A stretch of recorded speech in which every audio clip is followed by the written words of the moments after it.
अगला सवाल यहाँ पर पूछा गया है बायोस्फीयर रिजर्व्स को लेकर। देखते हैं क्या क्वेश्चन है exactly. The most important strategy for conservation of biodiversity together with traditional human life is the establishment of. तो पहला जो ऑप्शन है यहाँ पर question option A biosphere reserve, ये करेक्ट आंसर हो जाएगा। बायोस्फीयर रिजर्व में ट्रेडिशनल ह्यूमन लाइफ के साथ हम बायोडाइवर्सिटी के कंजर्वेशन का प्रयास करते हैं। बोटेनिकल गार्डन्स जो है जनरली आपकी जितने भी वल्नरेबल प्लांट की स्पीशीज होती है उनको प्रोटेक्ट करने के लिए बनाए जाते हैं। एक सिटू मेथड है कंजर्वेशन की। नेशनल पार्क जो कि एक इन सिटू मेथड है कंजर्वेशन की, एक स्ट्रिक्टेस्ट पॉसिबल एनवायरनमेंट प्रोवाइड करता है for the protection of wild life. और वाइल्ड लाइफ सेंचुरीज जो होती हैं ये थोड़ा सा नेशनल पार्क से एक रिलैक्स्ड एनवायरनमेंट प्रोवाइड करेगा इन टर्म्स ऑफ प्रोटेक्शन। तो ये तीन ऑप्शन तो यहाँ पर नहीं है, पहला ही ऑप्शन आपको कंसिडर करना होगा as a correct answer. Keyword और कॉन्सेप्ट क्या निकल कर आते हैं, वैल्यू एडिशन किस पॉइंट पर करनी है, तो ये चारों टर्म्स यहाँ पर जो दी गई है biosphere reserve, botanical gardens, national park और वाइल्ड लाइफ सेंचुरी, चारों पर ही आपको वैल्यू एडिशन या कंटेंट डेवलप करना होगा। लेकिन इस पर्टिकुलर सेशन में मेरा फोकस सिर्फ और सिर्फ बायोस्फीयर रिजर्व है।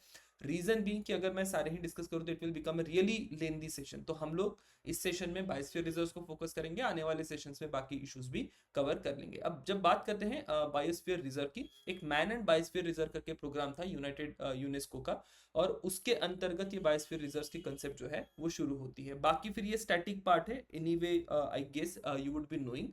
अब इस स्टैटिक पार्ट में क्या क्या चीजें आपको ध्यान में रखनी होगी। तो ये जो बायोस्फीयर रिजर्व का कंसेप्ट है ये क्या फोकस करता है, तो बायोडाइवर्सिटी कंजर्वेशन, कल्चरल प्रिजर्वेशन और सस्टेनेबल डेवलपमेंट, ये इसके की पिलर्स आपको ध्यान में रखने होंगे। क्राइटेरिया यहाँ पर दिया गया है कि किन रीजन्स को आप बायोस्फीयर रिजर्व करके डिक्लेयर कर सकते हैं। सो यू हैव ऐसा इलाका जिसकी कोर इकोलॉजिकल वैल्यू है, ऐसे आप रीजन्स यहाँ पर चूज करेंगे कि they are large enough to support viable population across trophic level. It will also involve local communities and traditional knowledge, मतलब ऐसे इलाके जिन इलाकों में कुछ एक लोकल कम्युनिटी कॉन्जर्वेशन में इन्वॉल्व है, उनका जो ट्रेडिशनल नॉलेज है वो भी कॉन्जर्वेशन के मदद के लिए आ सकता है। और साथ ही साथ अगर उस रीजन में ट्राइबल और रूरल लाइफस्टाइल है जो कि एनवायरमेंट फ्रेंडली है या इन हार्मनी विद एनवायरमेंट है, तो वो भी आपको एक लर्निंग देगी for the conservation of biodiversity. तो ऐसे कोई भी इलाके होंगे जहां पर ये सारे ही चीजें पाई जाएगी, उनको हम कहेंगे कि वो बायोस्फीयर रिजर्व्स हैं। नाउ मूविंग ऑन नेक्स्ट, यहाँ पर जोन्स ध्यान में रखना जरूरी है। जो बायोस्फीयर रिजर्व्स हैं वो कोर बफर और ट्रांजिशन जोन की स्ट्रेटेजी पे वर्क करते हैं। कोर एरिया का मतलब होगा ऐसा इलाका जो कि स्ट्रिक्टली प्रोटेक्टेड है। तो यहाँ पर आप देख सकते हैं this is core area. Generally ये कोर एरियाज जो होते हैं नेशनल पार्क वगैरह होते हैं और उसमें किसी भी प्रकार का ह्यूमन इंटरफेरेंस अलाउड नहीं होता। बात करते हैं दूसरे इलाके की, दैट इज बफर जोन। तो ये कोर एरिया के सराउंडिंग के रीजन्स होंगे और इसमें लिमिटेड एक्टिविटीज अलाउ करी जाती है, जैसे कि टूरिज्म हो सकता है या रिसर्च हो सकता है। ट्रांजिशन जोन सबसे बाहरी इलाका होगा जो कि सस्टेनेबल ह्यूमन एक्टिविटीज जैसे कि एग्रीकल्चर और सेटलमेंट्स को वहां पर अलाउ करेगा, लेकिन बहुत ज्यादा उस रीजन में भी आप एनवायरनमेंट के साथ छेड़छाड़ नहीं कर सकते। जो फंक्शन है बायोस्फीयर रिजर्व के वो भी आपको ध्यान में रखने होंगे। कंजर्वेशन एक मेजर पर्पस है इसका, डेवलपमेंट और logistic support. In all globally 748 biosphere reserves हैं। अब कमेंट बॉक्स में बताइएगा किस कंट्री में सबसे ज्यादा बायोस्फीयर रिजर्व्स पाए जाते हैं। इंडिया की अगर बात करें तो इंडिया में 12 बायोस्फीयर रिजर्व्स पाए जाते हैं। अगर लेटेस्ट एडिशन की बात करें इंडिया के बायोस्फीयर रिजर्व की लिस्ट में, तो 2020 में पन्ना बायोस्फीयर रिजर्व यूनेस्को की इस मैन एंड बायोस्फीयर प्रोग्राम में ऐड हुआ था। अब यहां से आगे क्या क्या वैल्यू एडिशन और करनी होगी, तो एक तो मैप आपको ध्यान में रखना होगा। अब इस मैप में अगर आप देखें तो टोटल यहाँ पर 18 बायोस्फीयर रिजर्व्स दिखाई देंगे। तो इंडिया की जो बायोस्फीयर रिजर्व की लिस्ट है उसमें 18 बायोस्फीयर रिजर्व्स है, लेकिन उन 18 में से जो यूनेस्को की लिस्ट में डेजिग्नेटेड है वो सिर्फ और सिर्फ 12 है। अब यहाँ पर ये मैप पे एक बार देख लीजिएगा, I leave this map for you. एक अच्छी आइडिया आपको होनी चाहिए कि कौन सा बायोस्फीयर रिजर्व एग्जैक्टली कहाँ पर लोकेटेड है, क्योंकि मैपिंग टाइप के सवाल इस पर्टिकुलर केस में बन सकते हैं। बात करते हैं एक और सवाल की जो कि बहुत ही इंपॉर्टेंट क्वेश्चंस इस पर्टिकुलर एरिया में बनते हैं। हर एक बायोस्फीयर रिजर्व में कुछ एक स्पीशीज पाई जाती है, और अगर आप यूपीएससी के पीवाईक्यूज देखें स्पीशीज को लेके स्पेसिफिकली, तो आपको ये दिखाई देगा कि ज्यादातर स्पीशीज जो पूछी गई हैं ये कहीं ना कहीं बायोस्फीयर रिजर्व में पाई जाएगी। तो हो सकता है फिर यहाँ से भी अगला सवाल आपका बने, कुछ एक स्पीशीज पूछी गई है, आगे भी कुछ एक स्पीशीज यहाँ से एक्सपेक्टेड है। सो हैव एन आइडिया की बायोस्फीयर एरियाज में कौन कौन सी स्पीशीज पाई जाती है। So that is about this particular table. किसी एक सेशन में हम लोग ट्राई भी करेंगे कि इस प्रकार से हम लोग कंटेंट डेवलप कर ले।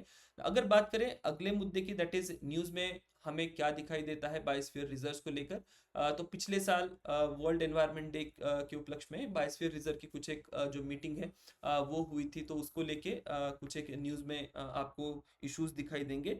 Other than that I have one important news article here, जो कि वर्ल्ड एनवायरनमेंट डे के इसमें आप देखेंगे एक environmentalist Duo create private biosphere reserve करके न्यूज आपको दिखाई देती है। ठीक है, तो ये एक और कॉन्सेप्ट नया आ रहा है एनवायरमेंट कंजर्वेशन में, प्राइवेट बायोस्फीयर या प्राइवेट बायोस्फीयर रिजर्व। इस प्रकार का एक ऑलरेडी बायोस्फीयर जो है उत्तराखंड में बन चुका है, कुछ एक 35-40 एकड़ में फैला हुआ इलाका है। कुछ एक एनवायरमेंटलिस्ट है, 2 एनवायरमेंटलिस्ट के नाम भी यहाँ पर दिए गए हैं, उनके नाम इंपॉर्टेंट नहीं होंगे एग्जाम पॉइंट ऑफ व्यू, फिर भी ध्यान में रखिएगा, कहीं ना कहीं आप मेंस में इसको यूज कर सकते हैं। Other than that they are also thinking कि वेस्टर्न घाट के कोई ना कोई रीजन में भी वो कुछ एक किसी प्रकार का प्राइवेट बायोस्फीयर रिजर्व बनाए, तो वो दूसरा बायोस्फीयर रिजर्व हो सकता है जो कि प्राइवेट बायोस्फीयर रिजर्व है।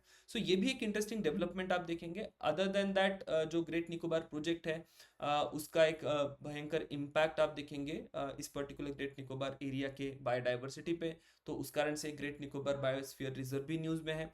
एंड मोस्ट इंपॉर्टेंटली पिछले साल gulf of Mannar coral reefs में ब्लीचिंग की इवेंट हुई थी, तो उसको लेकर कुछ एक स्पीशीज न्यूज में आते हुए दिखाई देती है। उन स्पीशीज की अगर बात करें तो यहाँ पर कुछ एक आप कोरल की स्पीशीज देख सकते हैं। ये कोरल्स जो है उनको कहा जाता है पोराइट्स, राइट।